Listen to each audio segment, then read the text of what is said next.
On Christmas Eve, a billionaire CEO catches a pregnant woman stealing baby formula at the store and decides to step in, leaving her speechless. James Alden leaned back in his leather chair, staring blankly at the twinkling city lights outside the floor-to-ceiling windows of his office.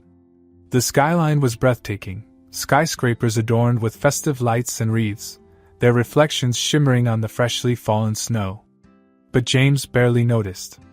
His gaze lingered on his phone, a string of ignored text messages glowing on the screen. His sister had called earlier, inviting him to Christmas dinner at her home, as she had every year since their parents passed.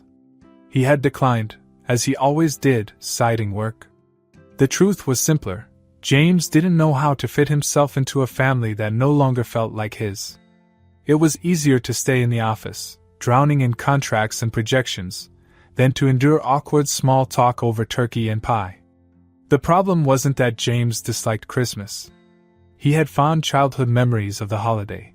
His mother baking sugar cookies in their tiny kitchen, his father stringing mismatched lights around their modest house. But those days were long gone, replaced by sterile boardrooms, high-stakes deals, and a life lived at arm's length from everyone around him. Somewhere along the way, James had traded warmth and connection for wealth and power, and he wasn't entirely sure it had been worth it. A soft chime from his computer pulled him from his thoughts. Another email. He glanced at the subject line, a routine update from his legal team, and let out a tired sigh. Work could wait. For once, it could wait. Grabbing his coat, James stepped into the private elevator that whisked him down to the parking garage. Outside, the cold air bit at his face, and his breath puffed in clouds as he walked to his sleek black car. The streets were quieter than usual, most people tucked away in their homes or celebrating with loved ones. For James, the silence was welcome. As he drove through the city, he realized he hadn't eaten since lunch. His usual assistant was on vacation, and James had forgotten to order dinner. Spotting a small grocery store still open, he pulled into the nearly empty parking lot. Inside, the store was dimly lit and sparsely stocked, its shelves picked over by last-minute shoppers. James wandered the aisles aimlessly, grabbing a few items out of habit more than necessity: a loaf of bread, a bottle of water, some prepackaged soup. It wasn't much of a meal, but it would do. As he turned a corner into the baby aisle, something caught his eye. A young woman stood near the formula shelf, her coat too thin for the weather, her hair damp and clinging to her face. She looked exhausted, her movements jittery as she glanced around the aisle. Her swollen belly was unmistakable, and James realized she was pregnant. The woman reached for a canister of baby formula and hesitated, her hand trembling. James watched as she bit her lip, her expression conflicted. Then, in a quick, almost frantic motion, she slipped the formula into her oversized bag and began to walk away. James froze. His first instinct was to call out, to stop her, but something in her demeanor gave him pause. She wasn't stealing out of greed, that much was obvious. The way she clutched her bag, her head low, screamed desperation. Before he could make a decision, the door at the end of the aisle swung open. An off-duty police officer in casual clothes stepped inside, his badge clipped to his belt. He had been browsing nearby but now turned his attention to the woman, his sharp eyes narrowing as he approached. "Ma'am," the officer called, his voice firm but calm. The woman froze mid-step, her face going pale. "I need to check your bag." The can of soup in James's hand felt suddenly heavy. He didn't know why, but he felt compelled to act.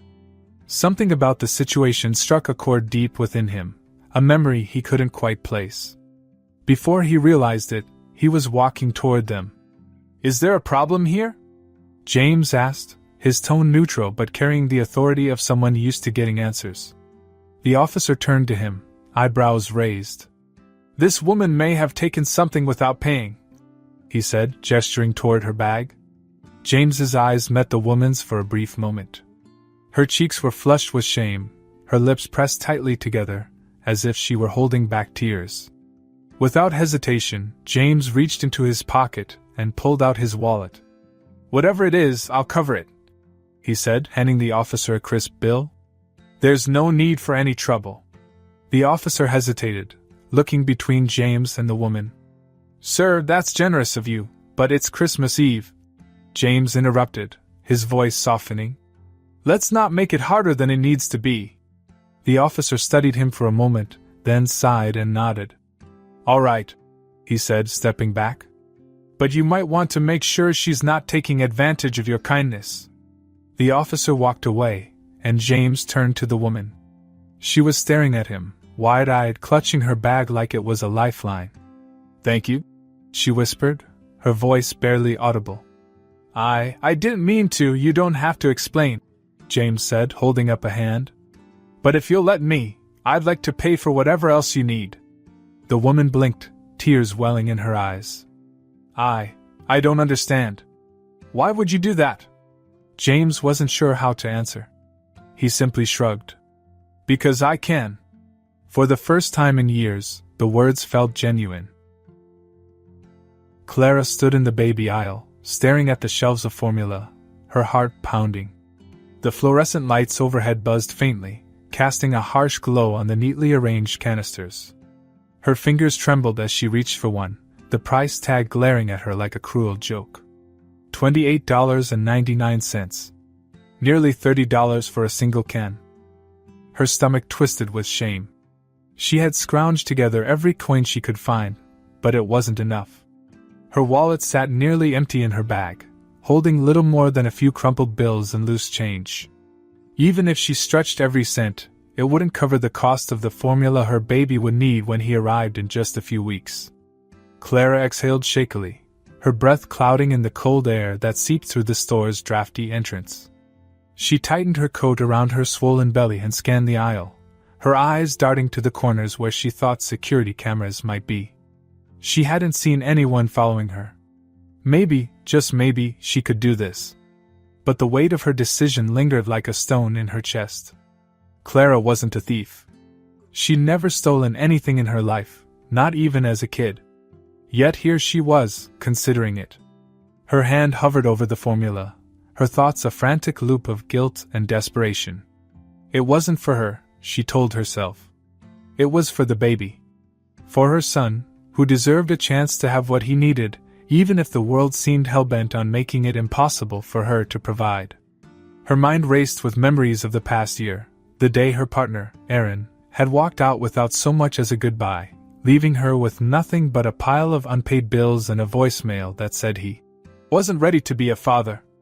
The long, sleepless nights spent working double shifts as a waitress until her boss finally let her go, claiming she was too much of a liability, now that her pregnancy was showing.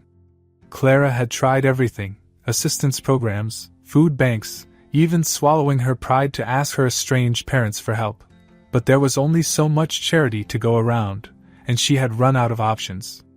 Tonight, as she walked to the store with the last of her dwindling hope, the biting cold had numbed her hands but not her resolve. She reached out again, her fingers closing around the canister. Her eyes stung, not from the cold but from the humiliation she felt pooling inside her. She slipped the formula into her bag, her movements quick and clumsy. Her heart thundered in her chest, but she forced herself to walk away, her pace steady, her head down. She didn't make it far. "Ma'am!" A firm voice called from behind her. Clara froze, the blood draining from her face. She turned slowly to see a man in a plain coat and jeans, a badge clipped to his belt. His arms were crossed, his expression stern but not unkind. "I need to take a look in your bag," the man said, stepping closer. Clara's knees felt weak. For a moment she considered running, but where would she go? Her legs wouldn't carry her far in her condition, and the icy streets outside offered no sanctuary. She clutched her bag tightly to her chest, her voice faltering as she tried to speak. "Please," she said, barely above a whisper. "It's just formula. For my baby." The officer sighed, his gaze softening slightly, but his tone remained resolute. "I understand, but you can't take things without paying. Let's handle this the right way, all right?" Clara's throat tightened. Tears welled in her eyes, and she blinked rapidly, willing them not to fall. The world felt like it was collapsing around her, the weight of her decisions crushing her. This was it. This was how she'd be remembered. A petty thief caught in a grocery store on Christmas Eve. "I didn't know what else to do," she said, her voice trembling. "I don't have the money and I can't." Her words broke off into a sob she couldn't suppress. The officer hesitated, his stance shifting uncomfortably. "Look, I get it," he said, his tone softening. "But there are other ways. We can talk to the manager, see if there's a program." "Excuse me." Another voice interrupted, smooth and calm. Clara looked up, startled, to see a tall man in an expensive coat standing at the end of the aisle. His dark hair was neatly combed, and his piercing eyes seemed to take in the entire situation in a single glance. The officer turned, surprised by the interruption. "Sir, I know what it is," the man said, stepping closer. His voice was steady, with the quiet authority of someone accustomed to being listened to. "And I'd like to resolve it." Clara stared at him, unsure whether to feel relief or alarm. Who was this man, and why was he getting involved? The stranger pulled out a sleek leather wallet and handed the officer a bill. "This should cover whatever she took," he said. "And anything else she needs." The officer blinked, clearly caught off guard.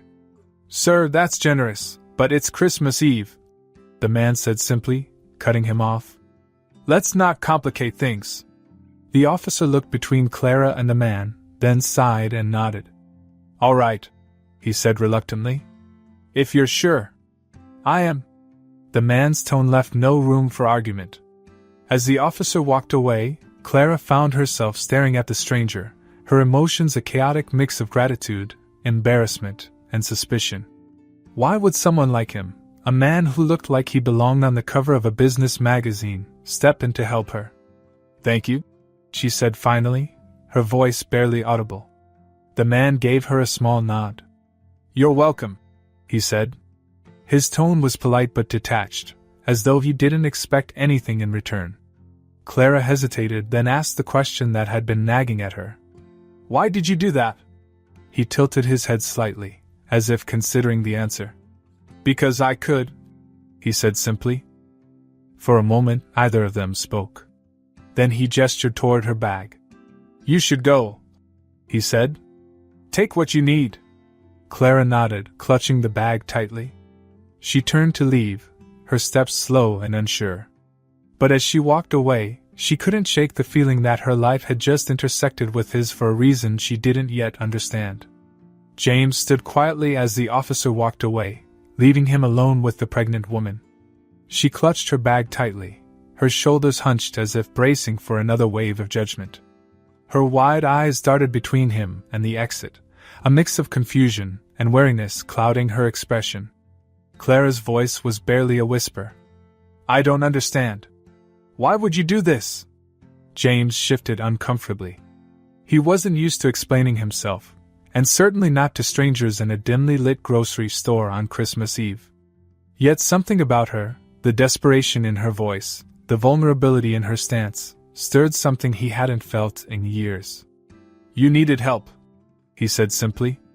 "It seemed like the right thing to do." Her lips pressed into a thin line, her face a mixture of gratitude and suspicion. "Nothing in life is free," she muttered, almost to herself. Her grip on the bag tightened, as if she were preparing for him to demand something in return. James frowned. He wasn't offended, but the weight of her words hit him in a way he hadn't expected. She wasn't wrong, not entirely.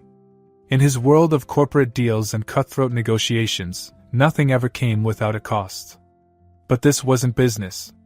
"It is tonight," he replied softly. "No strings. Just consider it a gift." Clara stared at him, her guarded demeanor cracking slightly. For a moment, James thought she might argue, but instead, she exhaled deeply, her shoulders slumping in relief. "Thank you," she said, her voice trembling. "I don't know how to." "You don't need to say anything," James interrupted gently. "But if there's more you need, let me help." Clara blinked, clearly taken aback. "More?" James gestured toward the aisles. "Groceries, clothes, anything for the baby." I can cover it.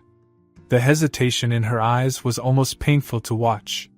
Clara opened her mouth as if to protest, but then she glanced down at her rounded belly, her hand instinctively resting on it.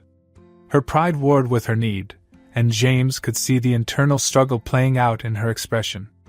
I can't take advantage of you, she said finally, her tone uncertain. You're not, James assured her. His voice softened further, almost coaxing. You're doing what you need to for your child. Let me make it a little easier. Clara looked away, her eyes shining with unshed tears. She nodded, barely perceptibly at first, and then more firmly. Okay, she said, her voice a whisper. James felt an odd pang of relief, though he wasn't entirely sure why.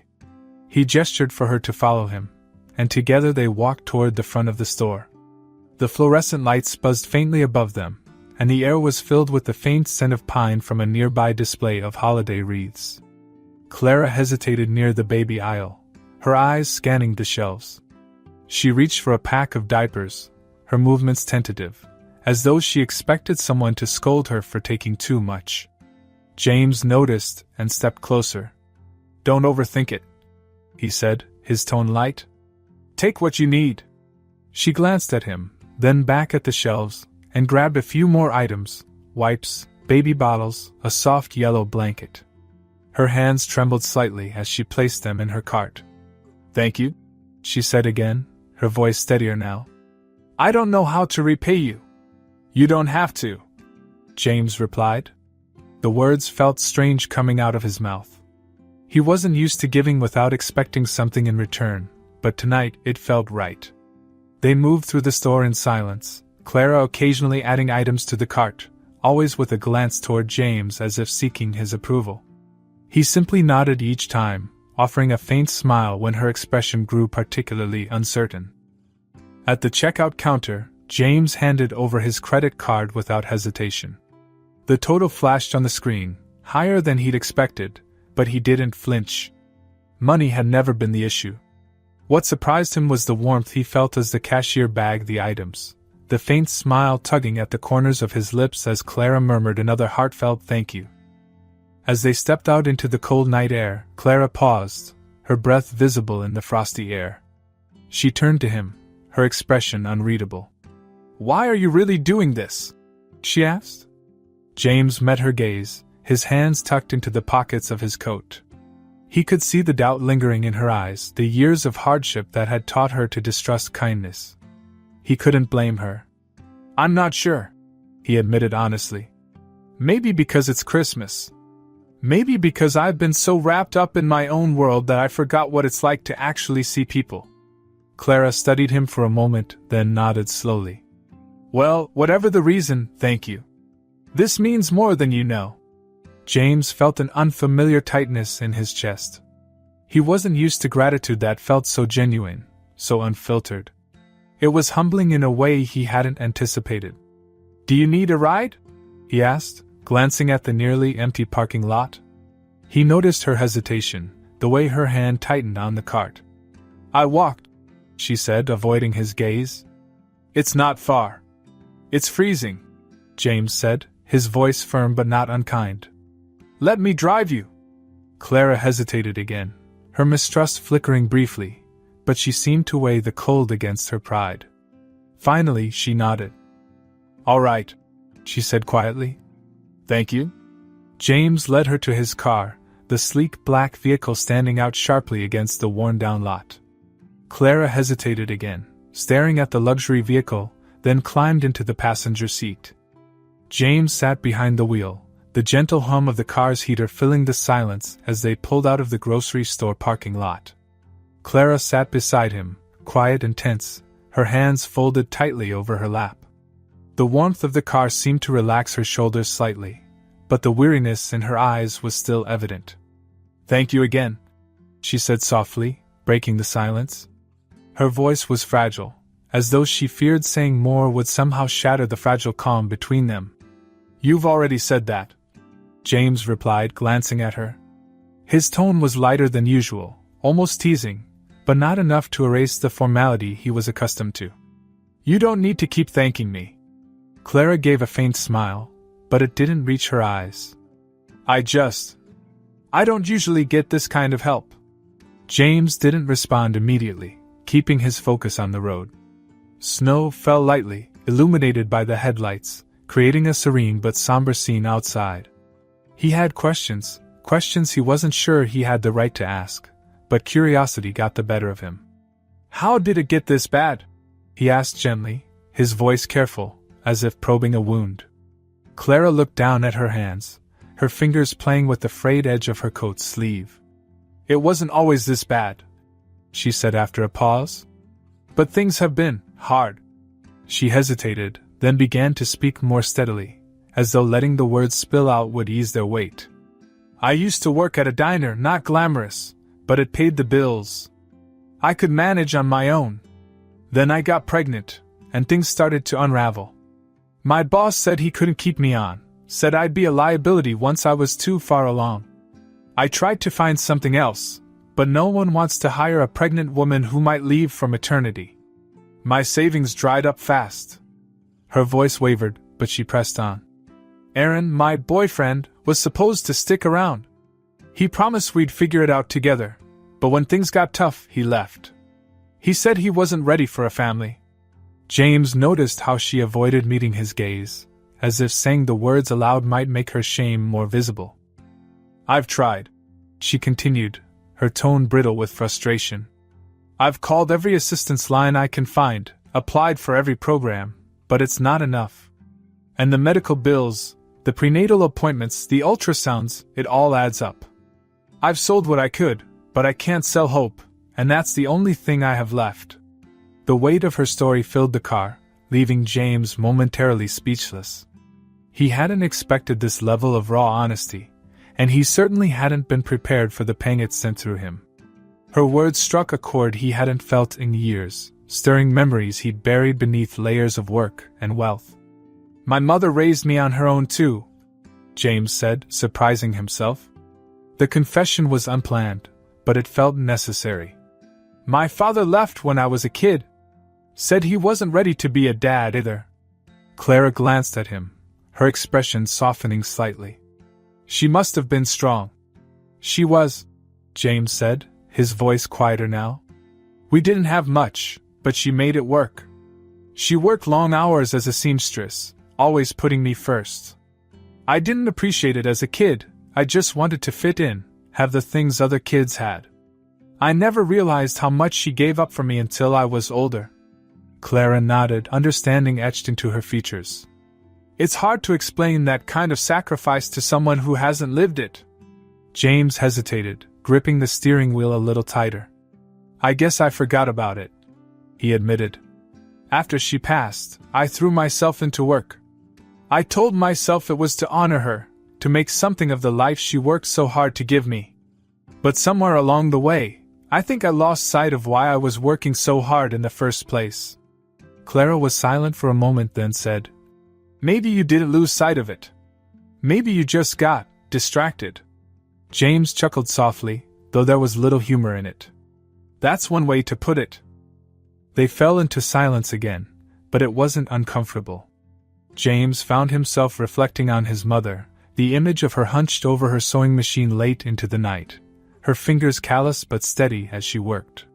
He had spent so many years trying to outrun those memories, associating them with struggle and poverty, yet now they felt like a lifeline back to something real. You're doing what you can, he said finally, his voice steady. And that's more than a lot of people would do. Don't let anyone make you feel like it's not enough. Clara's eyes glistened with unshed tears, but she blinked them away quickly. I don't know how much longer I can keep doing it, she admitted. I'm scared of bringing a child into a world where I can't promise him anything. Not even stability. James felt another pang, sharper this time. He had spent years living in a world where everything had a price tag, where stability was bought and sold in stocks and contracts. Hearing her speak so candidly about the absence of it made him realize how deeply he had taken his own security for granted. You're not alone, he said quietly, surprising even himself with the conviction in his voice. Clara looked at him, her brow furrowing slightly. I've felt alone for a long time, she said softly. James nodded, his jaw tightening. He didn't have an immediate answer, but the sincerity in her words lingered with him, planting a seed of something he couldn't quite define. When they arrived at her apartment building, James pulled into the small, uneven parking lot and turned off the engine. Clara hesitated before reaching for the door handle, then turned to face him. "Thank you," she said again, her voice steady but thick with emotion. "Not just for the groceries, but for listening." James gave her a small nod. "Sometimes, that's all someone needs." Clara smiled faintly, the expression bittersweet. "Merry Christmas, James." As she stepped out of the car and disappeared into the building, James sat for a moment, staring at the dimly lit structure. The warmth of her gratitude lingered in the air, but so did the weight of her struggles. He had spent his entire life insulating himself from stories like hers, pretending that his wealth could shield him from the realities of the world outside his penthouse. But tonight those walls felt thinner, more fragile. As he drove away, James couldn't shake the feeling that Clara's story had awakened something in him, something he wasn't sure he could ignore anymore. James sat in his car for a moment, watching as Clara walked toward the entrance of her building. The cracked concrete steps, the flickering porch light, the peeling paint, it all seemed like a place unfit for anyone, let alone a pregnant woman trying to find her footing. He drummed his fingers on the steering wheel, his thoughts tangled in a way that was unusual for him. She deserved better than this. Her baby deserved better than this. Before he could overthink it, James rolled down his window and called out, "Clara." She stopped and turned, startled, her bag of groceries shifting in her arms. "Yes?" she asked cautiously, stepping closer to the car. "Get back in," he said. "There's something I want to do." Clara hesitated, her brow furrowing. "What? Why?" James sighed, realizing how odd his request must seem. "Just trust me," he said. "I'll explain on the way." She stood there for a long moment, clearly debating whether to take him up on his offer. Finally, with a resigned shrug, she adjusted the bag in her arms and climbed back into the passenger seat. "Where are we going?" she asked as he pulled out of the lot. "You'll see," he replied, keeping his tone neutral but kind. He could feel her watching him, suspicion mingled with curiosity, but he kept his eyes on the road. This wasn't something he had planned, far from it, but it felt right, and James was learning to trust that feeling, unfamiliar as it was. The streets were quiet, the snow falling softly under the glow of streetlights. After a few turns, James pulled into the parking lot of a modest but clean hotel. The building was warmly lit, its windows framed with festive garlands and wreaths. Clara stared at it, her confusion evident. "What is this?" she asked, her voice wary. James put the car in park and turned to face her. "You shouldn't be staying in a place like that," he said, gesturing vaguely in the direction of her apartment. "At least not tonight. This place is better, safer, warmer. You and your baby deserve that." Clara blinked, her expression a mix of surprise and disbelief. "You're serious?" "Yes," James said firmly. "I've already made up my mind. I can't let you do that," she said quickly, shaking her head. "It's too much. I'll be fine at home." James leaned back in his seat, his tones softening. "It's Christmas, Clara. Let someone help you, just this once. No strings, no expectations. Just a place to rest and feel safe." Her lips parted as though she wanted to argue further, but no words came. She stared at him, her eyes glistening, and James could see the battle waging inside her, pride versus practicality, gratitude versus guilt. Finally, she nodded, her voice barely above a whisper. "Okay." James felt a quiet relief wash over him. He stepped out of the car, grabbing the bags of groceries from the trunk, and led Clara into the lobby. The front desk attendant, a young woman with a festive sweater and a friendly smile, greeted them warmly. "Good evening. How can I help you?" James pulled out his wallet. "I'd like a room," he said, glancing at Clara. "For a few nights." The attendant nodded, quickly typing into her computer. "How many nights would you like to book?" Through Christmas, James said. He turned to Clara. You can stay as long as you need to get things in order. Clara's eyes widened. That's too much. It's already done, James interrupted, his tone leaving no room for argument. The transaction was swift, and soon James was handing Clara the key card to her room. He also slipped a small envelope into her hand. What's this? She asked, frowning as she opened it. Inside was a collection of bills, more than enough for food, essentials, and anything else she might need over the next few days. Consider it a backup plan, James said simply. In case you think of anything else you might need. Clara stared at the money, then back at him. I don't know how to thank you, she said, her voice trembling. I don't know how I'll ever repay you. You don't have to, James replied. Just take care of yourself and your baby. That's all I ask. Tears filled her eyes, and this time she didn't try to blink them away. You don't even know me, she whispered. Why would you do all this? James hesitated, searching for the right words. Because someone once did it for me, he said quietly. It wasn't entirely true. No one had swooped in to save him and his mother when they were struggling, but the sentiment felt close enough. Clara nodded, clutching the envelope tightly. I'll pay you back one day, she said with quiet determination. I promise. James smiled faintly. You don't need to. But if it makes you feel better, then I'll hold you to it. She laughed softly, a sound that seemed to surprise even her. It was the first time he'd seen her smile, and for a moment, James felt a warmth he hadn't known in years. After helping her carry the groceries to her room and making sure she was settled, James stood in the hallway, the door closing softly behind him. He leaned against the wall for a moment, exhaling deeply. The weight of the evening lingered, but it wasn't a burden.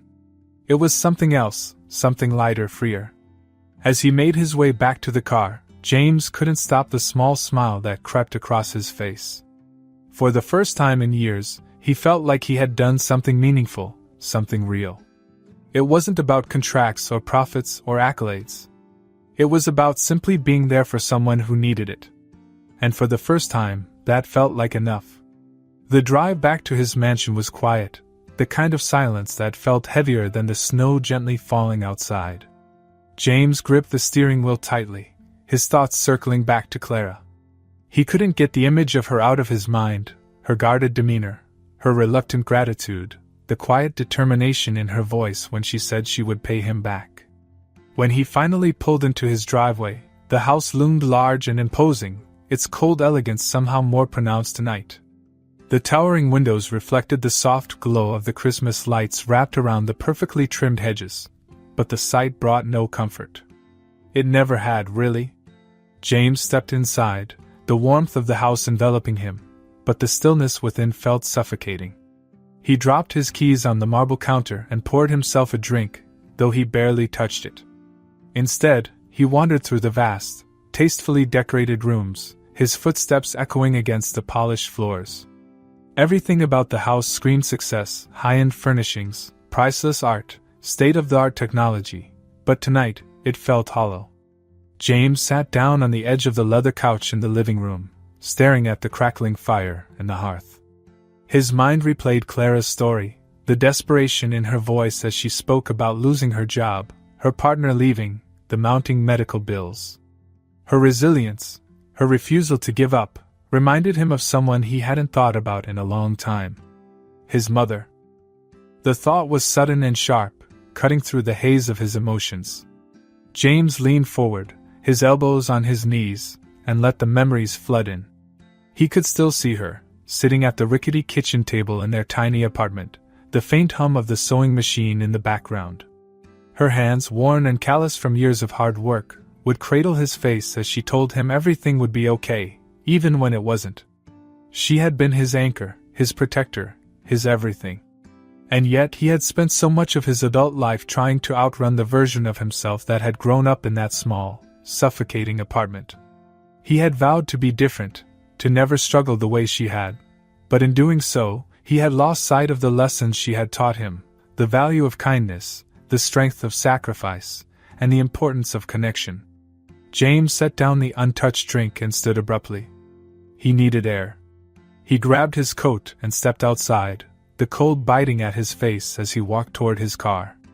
Without a clear plan, he found himself driving back to a part of the city he hadn't visited in decades. The streets grew narrower, the buildings older, as he approached his childhood neighborhood. It looked smaller than he remembered, but the familiarity hit him like a wave. He parked in front of the old apartment building where he had spent the first 18 years of his life. The brick exterior was weathered, the paint on the doors chipped, but it was still standing.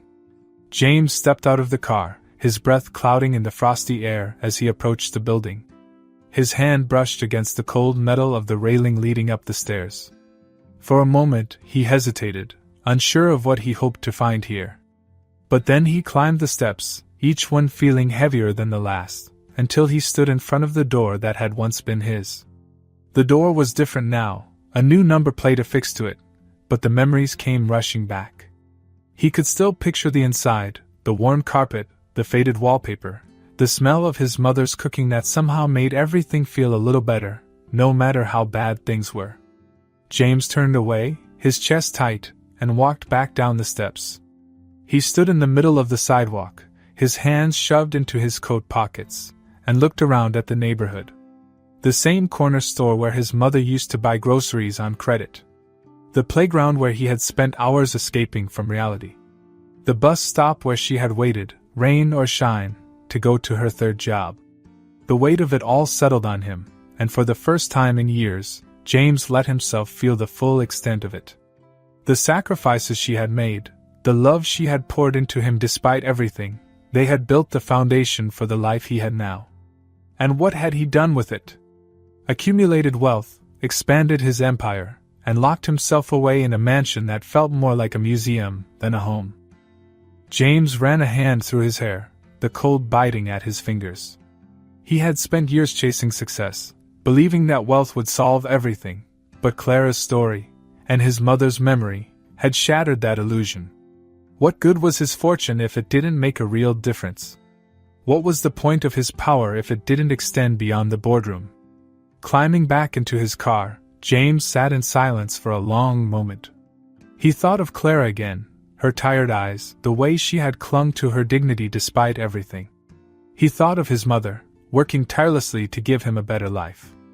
And then he thought of himself, standing at a crossroads he hadn't even realized he'd reached. James started the car and drove back to his mansion, his mind racing. By the time he pulled into the driveway, a plan had begun to take shape. He wouldn't just help Clara get by, he would help her rebuild. And not just her. There were so many others out there like her, fighting battles no one noticed. Stepping back into the house, James felt a new energy coursing through him. For the first time in years, he felt a sense of purpose that went beyond profits and portfolios. He didn't have all the answers yet, but he knew one thing for certain.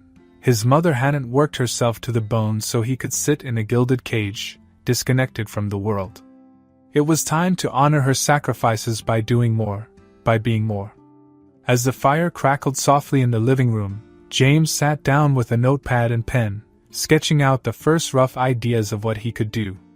The joy of giving, he realized, wasn't in the act itself but in the connection it created, the bridge it built between two people, no matter how different their worlds. And as he worked, James felt something he hadn't felt in a long, long time: hope. James awoke to a soft, golden light filtering through the heavy curtains of his bedroom. For the first time in years, Christmas morning didn't feel like just another day. He lay there for a moment, staring at the ceiling, the plans he'd sketched out the night before still fresh in his mind. A quiet determination stirred within him, a certainty that the path ahead would be different. He made his way to the kitchen, the smell of freshly brewed coffee filling the air. The house was still eerily silent, as it always was, but it didn't weigh on him as heavily today. He stood by the window, looking out at the snow-covered garden, his mind drifting to Clara. He wondered how she was settling in at the hotel and hoped she'd taken the chance to rest. The sudden chime of the doorbell pulled him from his thoughts. James frowned, glancing at the clock. Visitors were a rarity, especially on Christmas morning. He walked to the door, curious, and opened it to find Clara standing there, bundled in her too thin coat. In her hands was a tin, wrapped neatly with a red ribbon, though her hands shook slightly from the cold. "Clara," James said, surprised. "What are you doing here?" Her cheeks were flushed from the biting wind, and she offered him a tentative smile. "I wanted to say thank you," she said, holding out the tin. "I didn't know how else to show my gratitude, so I made you these." James took the tin, his brows furrowing slightly as he opened it. Inside were cookies, homemade, slightly uneven, but clearly made with care. The scent of cinnamon and nutmeg wafted up, and for a moment, he was struck by the sheer sincerity of the gesture. "You didn't have to do this," he said, his voice soft. "I wanted to," Clara replied, her smile faltering slightly. "What you did for me. It wasn't just the hotel or the groceries. It was the way you made me feel, like I wasn't alone, like someone cared. That means more than you know." James felt a lump form in his throat, unexpected but undeniable. He stepped aside, gesturing for her to come in. "It's too cold out here. Come inside." Clara hesitated, glancing past him into the grand entryway of the house, but eventually nodded. She stepped inside, her boots leaving faint tracks on the polished floor. James closed the door behind her and led her to the living room, where the fire still crackled warmly in the hearth. "Have a seat," he said, gesturing to the couch. Clara sat down gingerly, as if afraid she might disturb something. James set the tin of cookies on the coffee table and took a seat across from her. For a moment they sat in silence, the weight of the unspoken hanging between them. Finally, James cleared his throat. "I've been thinking about your situation," he began. "And I want to do more than just give you a place to stay for a few days." Clara's brow furrowed, her hands fidgeting in her lap. "You've already done so much, more than anyone else ever has. I can't ask for more." "You're not asking," James said firmly. "I'm offering." Clara looked at him, her confusion evident. "What do you mean?" James leaned forward slightly, his tone steady and sincere. "I own several companies, and one of them has a position that I think you'd be perfect for. It's a flexible role, something you can do while taking care of your baby. It'll give you a steady income and the chance to build a future." Clara's eyes widened, her breath hitching slightly. "You're serious?" "Completely," James said. "I don't want this to be a handout, Clara. This is an opportunity, a chance for you to start fresh." She blinked rapidly, as if trying to process his words. "I don't know what to say," she whispered. "I don't have any special skills or qualifications. Why would you do this for me?" James hesitated for a moment, then said, "Because I see potential in you. Because I believe you deserve the chance to show the world what you're capable of." Clara's lips parted, but no words came out. Her gaze dropped to her hands, and James could see the turmoil playing out in her expression, gratitude mingled with doubt, and a lingering sense of unworthiness. "There's more," James said, his voice softer now. "I've also set up a small trust fund for your baby. It's not much, but it'll grow over time. It's my way of ensuring that he, or she, has a safety net, no matter what." Clara's head shot up, her eyes wide and brimming with tears. "A trust fund?" "James, I can't." "Yes, you can," he interrupted gently. "It's not charity, Clara. It's an investment in your future, and your child's." Her hands flew to her face, her shoulders trembling as she fought to hold back tears. "I don't know how to repay you for this," she said, her voice muffled. "You don't need to," James replied. "All I ask is that you take this chance and make the most of it. That's all the repayment I'll ever need." Clara lowered her hands, her cheeks streaked with tears, and nodded slowly. "Okay," she said, her voice shaky but resolute. "I'll do it. I don't know if I deserve it, but I'll try." "You deserve it," James said simply. "More than you know." For a moment, neither of them spoke. The fire crackled softly, the warmth filling the room like a quiet reassurance. Clara wiped her eyes and offered him a tentative smile, the first genuine one he'd seen from her. "Thank you," she said, her voice steady now. "For everything." James smiled back, a rare but genuine expression. "Merry Christmas, Clara." "Merry Christmas, James," she replied. As they sat there, the weight of the moment sinking in, James felt a sense of fulfillment unlike anything he had ever experienced. For the first time, his wealth and influence had been used for something truly meaningful, and the joy it brought was unlike any he had known.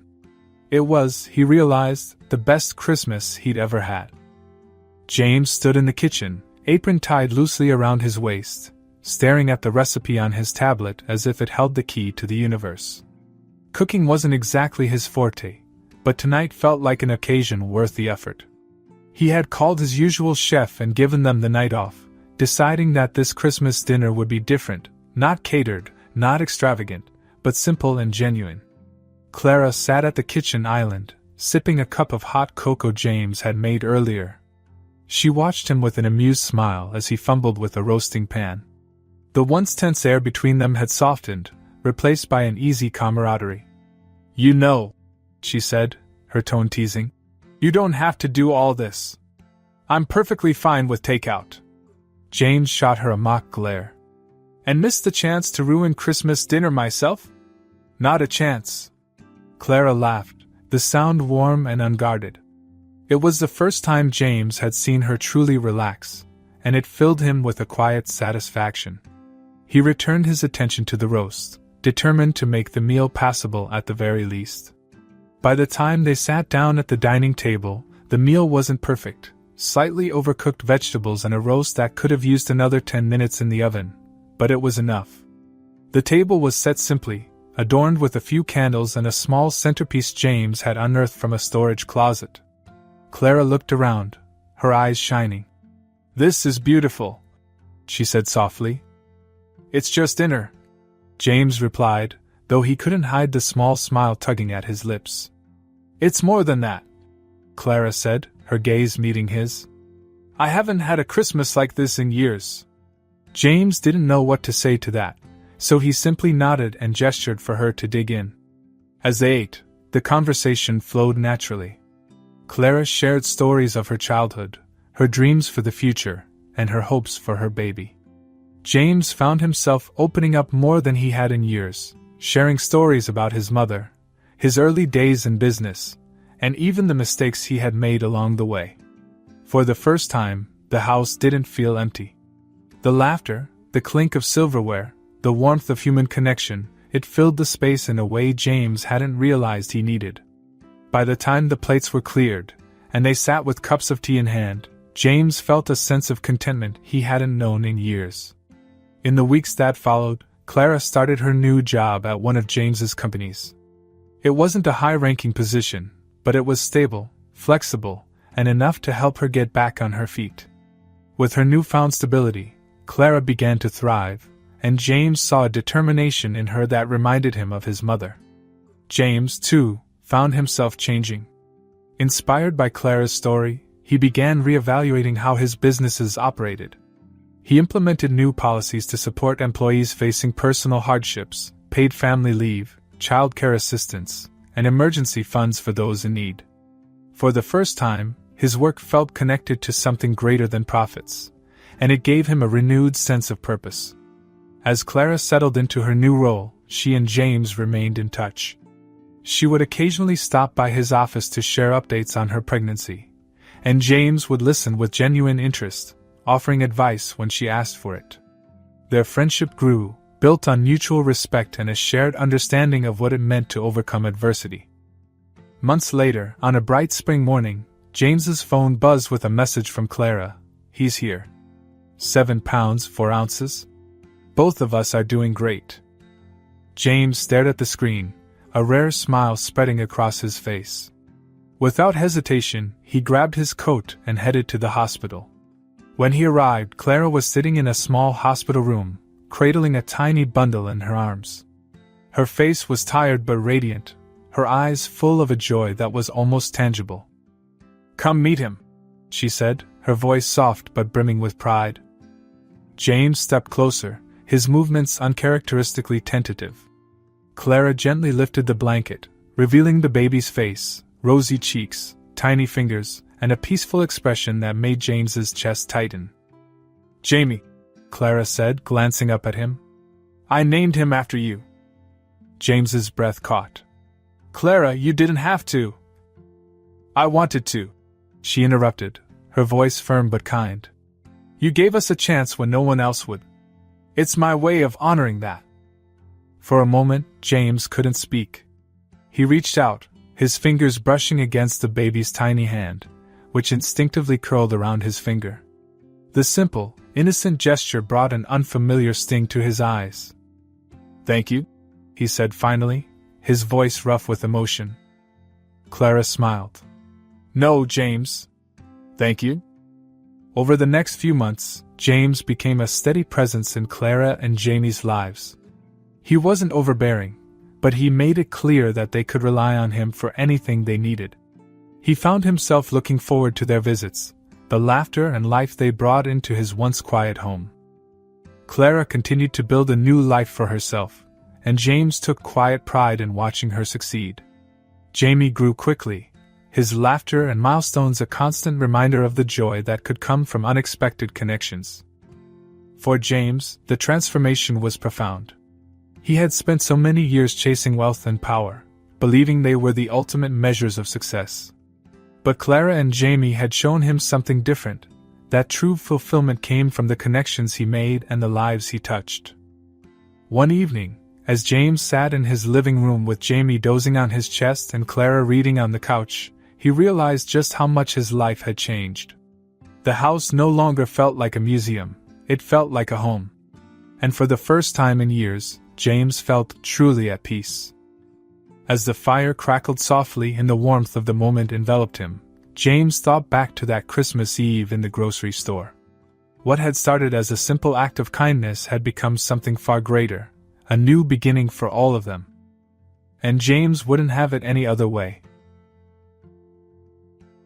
As the fire crackled softly in James's living room, surrounded by warmth, laughter, and the sound of baby Jamie's gentle coos, it was clear that this story wasn't just about generosity, it was about transformation.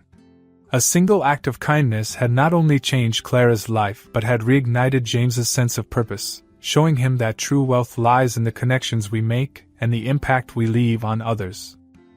This Christmas, remember that even the smallest act of kindness can create ripples far beyond what we can imagine. Whether it's lending a helping hand, sharing a smile, or simply showing up for someone in need, we all have the power to make the world a little brighter. If this story moved you, don't forget to like the video, share it with someone who could use a feel-good moment, and subscribe for more stories that inspire. Let's spread the message of hope, kindness, and the power of human connection this holiday season. Thank you for watching, and I'll see you in the next one.